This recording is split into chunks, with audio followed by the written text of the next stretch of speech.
बिस्मिल्लाहिर्रहमानिर्रहीम। रात मैंने नेट पे देखा, जावेद चौधरी साहब एक एंकर पर्सन है, उनका प्रोग्राम चल रहा था।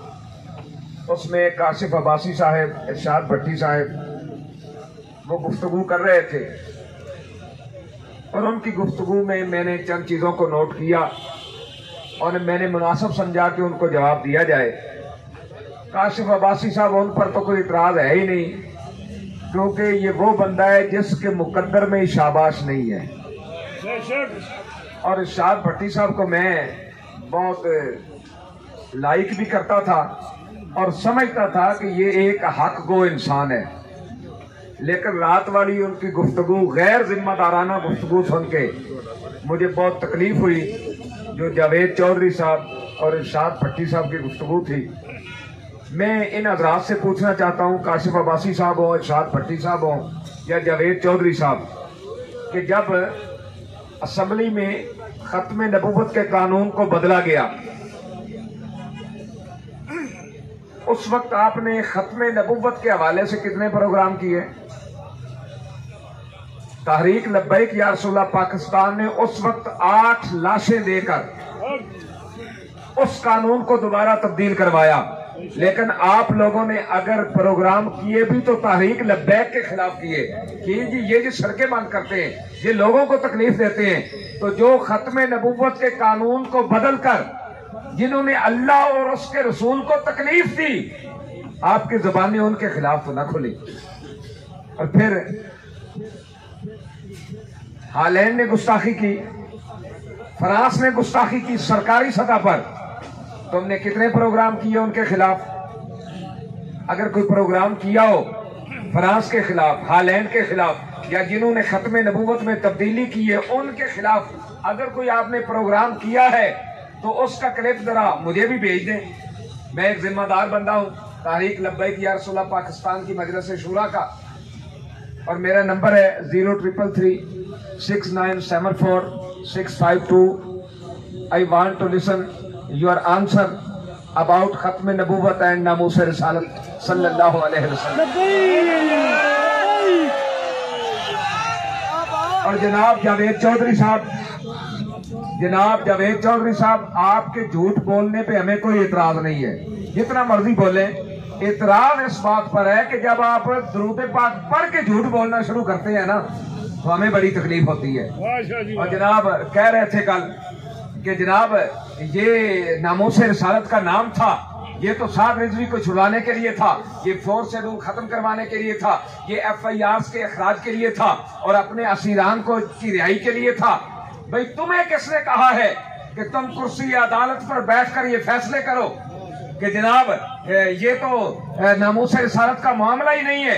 क्या आप इस बात पे हमारे साथ आते हैं कि कल जब मुआहिदा सामने आए, अगर उसकी पहली शक की नामूस रिसालत हो तो क्या तुम अपना मुंह काला करवाने के लिए तैयार हो?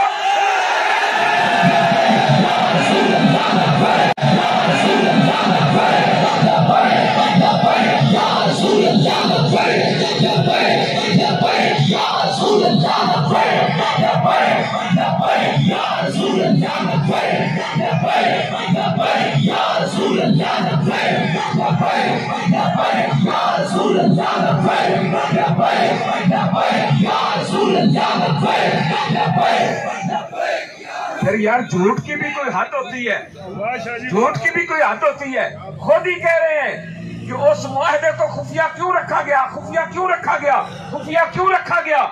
जब मुआहदा आपके सामने ही नहीं है तो आप उस पर बहस कैसे कर सकते हैं?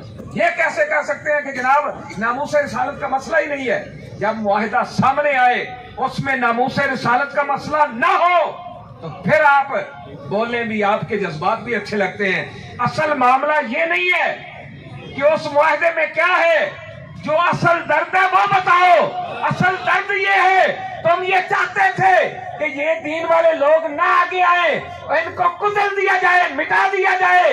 लेकिन याद रखना, मिट गए मिटते हैं, मिट जाएंगे आधा तेरे, न मिटा है न मिटेगा कभी चर्चा तेरा।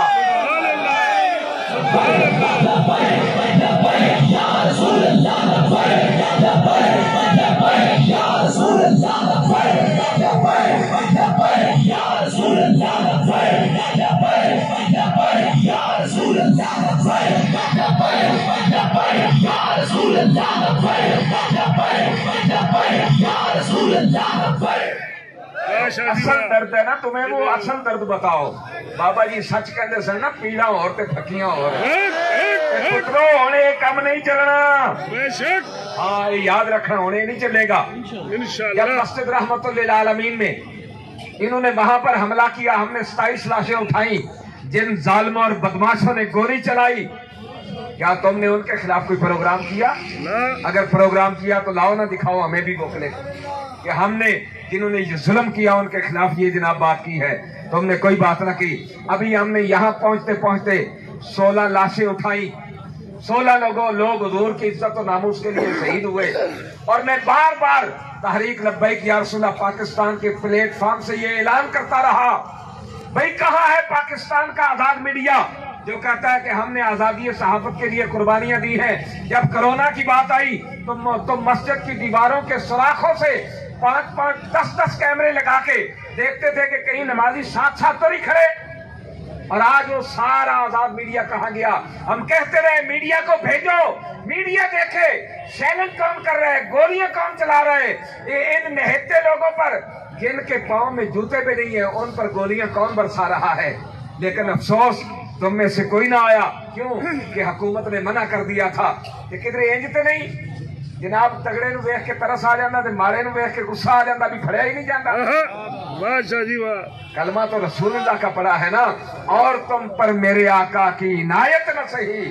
जालिमों कलमा पढ़ाने का भी एहसान गया। कलमा तो रसूलुल्लाह का पड़ा है। कह रहा था जी मैं भी आशिक़ रसूल में। भाई तुम्हारे इश्क़ रसूल पे हमें कब एतराज है, लेकिन अपने इश्क़ रसूल का कुछ सबूत देते हुए खत्म नबूवत, नामूस रिसालत या हुजूर के खाके बने, या पूरे पाकिस्तान में अब सोशल मीडिया पर ऊधम मचा हुआ है, रसूलुल्लाह के खिलाफ लोग बकवासात कर रहे हैं। एक प्रोग्राम तो दिखाओ जो तुमने किया हो। तुम इसको इश्क़ रसूल समझते हो? जनाब प्रोग्राम के शुरू में दुरूद पाक पढ़ा और दुरूद पाक के बाद जितनी भी बातें की थी झूठ बकते रहे। कुछ तो खुदा का खौफ करो यार, कुछ तो खुदा का खौफ करो। जब तुम्हें पता ही नहीं है मुआहिदा का, फिर उस पर तबसरा कर रहे हो। और लाखों सलामों उन सहाफियों को जिनमें समी इब्राहिम साहब है, मुबश्शिर लुकमान साहब है, आरफ अमीर भट्टी साहब है, और या मकबूल जान साहब है, जिन्होंने सख्त तरीन वक्त में भी, प्रेशर में भी हक की बात करते रहे, हक की आवाज उठाते रहे।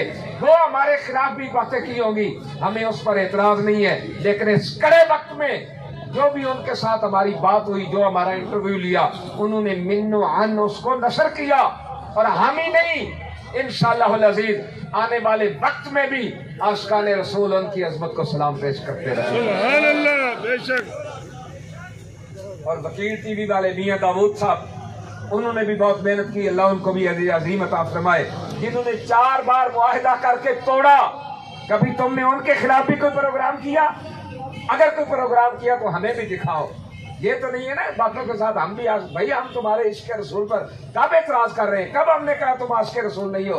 हाँ ये हम जरूर कह रहे हैं कि तुम झूठ बोल रहे हो और अपना ये झूठ बंद करो। अब मैंने बहुत सारी चीजें हदफ कर दी हैं, लेकिन आपके झूठ का अगर ये प्रोपेगेंडा जारी रहा तो जो आइंदा करे पाएगा इंशाअल्लाह अज़ीज तुम्हें समझ आ जाएगी कि मौलवियों ने हमें क्या कुछ बता दिया। हम तो समझते ये सादे लोग हैं, लेकिन हम इतने भी सादे नहीं हैं कि हम तुम्हारी बदमाशियों को पहचानते ना हो, हम तुम्हारी 2 नंबरियों को पहचानते ना हो। इसलिए जब तक तुम्हारे पास हकीकत सामने ना आ जाए उस वक्त तुम्हारा तबसरा बनता नहीं है। अल्लाह ताला हर एक को हक कहने, हक सुनने, हक को सुनकर समझकर अमल करने की तौफीक अता फरमाए। व आखिर दावा यार अल्हम्दुलिल्लाह।